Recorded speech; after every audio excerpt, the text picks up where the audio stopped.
হরে কৃষ্ণ। আজকে আমি আপনাদের শ্রীমদ্ ভগবদ্গীতার সাংখ্যযোগের 35 নম্বর শ্লোকে ভগবান কী বলছে শোনাবো। যখনই আমি শ্লোকগুলো শুনি আমার মনে হয় যে কৃষ্ণকে আমি নিজেই শ্লোকের মাধ্যমে দেখতে পাচ্ছি। যখন কোনো লোকের আমরা কথা পড়ি তখন সেই লোকের কথার মাধ্যমে যেন আমরা তাকে অনুভব করি। তেমনই ভাবুন, এই শ্লোকগুলো এগুলো কৃষ্ণ নিজে বলছেন, তার নিজের কথা শুনতেই কত ভালো লাগে। যাই হোক, কৃষ্ণ বলছে, ভয়াদ রণদুপর তং মংসন্তে তং মহারথা যে সংচা তং বহুমত ভূত্তা যাস্যসী লাঘবম। সমস্ত মহারথীরা মনে করবেন যে তুমি ভয় পেয়ে যুদ্ধক্ষেত্র পরিত্যাগ করেছো, অর্থাৎ অর্জুনকে বলছেন, এবং তুমি যাদের কাছে সম্মানিত ছিলে তারাই তোমাকে তুচ্ছতাচ্ছিল্য জ্ঞান করবে। ভগবান শ্রীকৃষ্ণ অর্জুনকে তার মতামত ব্যক্ত করে বললেন, অর্জুন, তুমি মনে করো না যে দুর্যোধন, কর্ণ আদি রথী মহারথীরা মনে করবে তুমি করুণার বশবর্তী হয়ে যুদ্ধ করতে বিমুখ হয়েছ।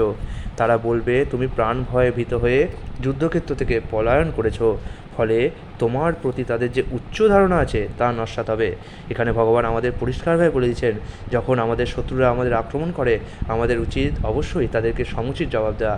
এই জবাব দেওয়াটা মানে এই নয় যে আমাদের তাকে হত্যা করতে হবে। যদি কোনো শত্রু আমাদের অপমান করে তাহলে আমরা সেক্ষেত্রে আমাদের সম্মান বাড়িয়ে তাকে জবাব দিতে পারি। যদি কোনো শত্রু আমাদের আইনের প্যাচে ফেলে এবং আমরা যদি ঠিক থাকি তাহলে আমরা আইনের শরণাগত হয়ে তাকে জবাব দিতে পারি। যদি কোনো শত্রু আমাদের ধনে মারার চেষ্টা করে তাহলে আমরা নিজেদের ধন সম্পদ বৃদ্ধি করে তাকে জবাব দিতে পারি। যদি কোনো শত্রু আমাদের অপমান করার চেষ্টা করে বাক্যের দ্বারা, তাহলে আমরা সেক্ষেত্রে আমাদের মিষ্টি বাক্যের দ্বারা বা যথাযথভাবে যুক্তির দ্বারা যদি আমরা সঠিক থাকি তাকে পরাস্ত করতে পারি। কিন্তু যদি কোনো শত্রু আমাদের কায় বা শরীর দিয়ে আঘাত করে এবং আমাদের যদি শরীরে বল না থাকে তাহলে সেখান থেকে পলায়ন করাই উচিত, এবং পরবর্তীকালে আমরা নিজেদের বল বৃদ্ধি করে সেই শত্রুকে যথাযথভাবে তার যোগ্য জবাব দিতে পারি, অথবা বর্তমান দিনে আইনের আশ্রয় নিতে পারি। যেভাবে হোক আমরা শত্রুকে কখনো এড়িয়ে যাওয়া উচিত নয়, বরং আমাদের মনে করা উচিত যে শত্রু যদি আজকে ছেড়ে দিই তাহলে ভবিষ্যতে সেই আমাদের নামে মিথ্যা রটিয়ে বেড়াবে এবং বলে বেড়াবে এই লোকটা ভীরু এবং কাপুরুষ।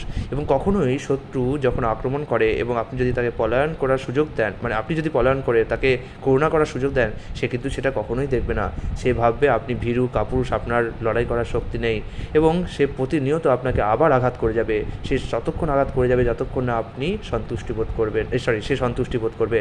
এককালে নারদমুনি একটা সাপকে দেখেছিলেন যে সাপটির বিষ ফণা ছিল এবং সব বালকেরা তার সাথে আসতে ভয় পেত।